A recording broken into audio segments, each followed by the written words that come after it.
Hello दोस्तों, नमस्कार। आज हम लोग कक्षा 10 गणित यानी वृत्तों से संबंधित क्षेत्रफल चैप्टर से सवाल लगाने जा रहे हैं। जो इस टाइप के सवाल आपके यूपी बोर्ड के पेपर में बहुत ही महत्वपूर्ण माना जाता है। इस टाइप के सवाल हर साल आते रहते हैं, तो आप लोग इस टाइप के सवाल तैयारी करके जाइए कि पेपर में कोई समस्या ना आने पाए।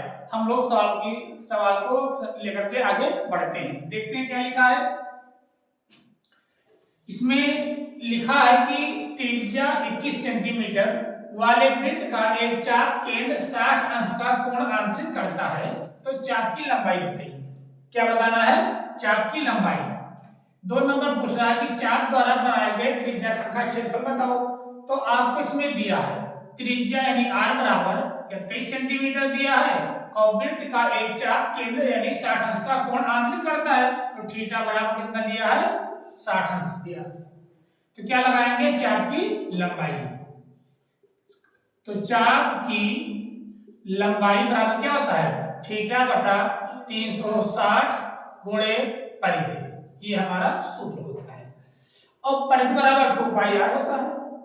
देखिए, तो थीटा अपान 3 से 60 परिधि बराबर क्या होता है? 2 पाई r। ये परिधि का सूत्र होता है 2 पाई r। क्या करेंगे? जो मान आपको दिया गया है इसमें रख देते हैं। तो थीटा का मान है आपको 60 बटे में 360 कर देंगे। यहाँ पे 2 पाई का मान 22 बटा 7, r का मान आपको दिया है 21। 7 कम 7 7 21, 0 को 0 से कैंसिल कर देंगे। 6 कम 6 6 36 और 6 को 3 से काट देंगे और 2 को 2 से काट देंगे। आपको 22 आ गया। यानी लंबाई कितना आया? परिधि चाप की लंबाई कितनी आ गई? 22। यानी आपसे यही पूछा गया था कि चाप की लंबाई बताइए, तो चाप की लंबाई हम लोगों का 22 आ गया। एक लग गया। दूसरा पूछ रहा है चाप द्वारा बनाए गए त्रिज्याखंड का क्षेत्रफल बताओ।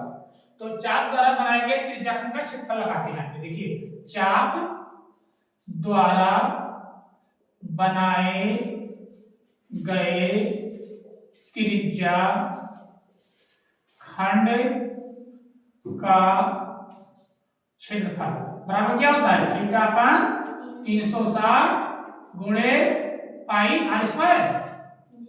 देखिए, चाप द्वारा बनाए गए त्रिज्याखंड का क्षेत्रफल बराबर क्या होता है? थीटा अपान 360 गुणे पाई r स्क्वायर। यहाँ पे मान को रख देते हैं। थीटा का मान आपको दिया है 60 अंश बटे में 360, पाई का मान 22 बटा 7, r का मान आपको दिया है यहाँ पे 21, यानी 21 का स्क्वायर। बताओ कितना सरल सवाल है। 0 को 0 से काट देते हैं। 6 कम 6 6 और 36 कर देंगे, तो 1 बटा 6 यहाँ पे आया। 22 बटा 7 यहाँ पे 21 गुणे 21 कर देंगे, क्योंकि 21 का स्क्वायर लगा है। 7 में 21 को काट देते हैं।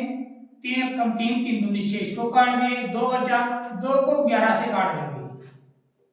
ठीक, अब क्या करेंगे? तो 11 को, अब 11 और 21 बचा, 11 को 21 से मल्टीपल करा देते हैं। कितना आएगा फिर? 11 कम 11, 11 दूना 22 से 23, यानी 231। आपसे पूछा गया था कि चाप द्वारा बनाए गए त्रिज्याखंड का क्षेत्रफल बताइए। तो चाप द्वारा बनाए गए त्रिज्याखंड का क्षेत्रफल आपको कितना है? 231।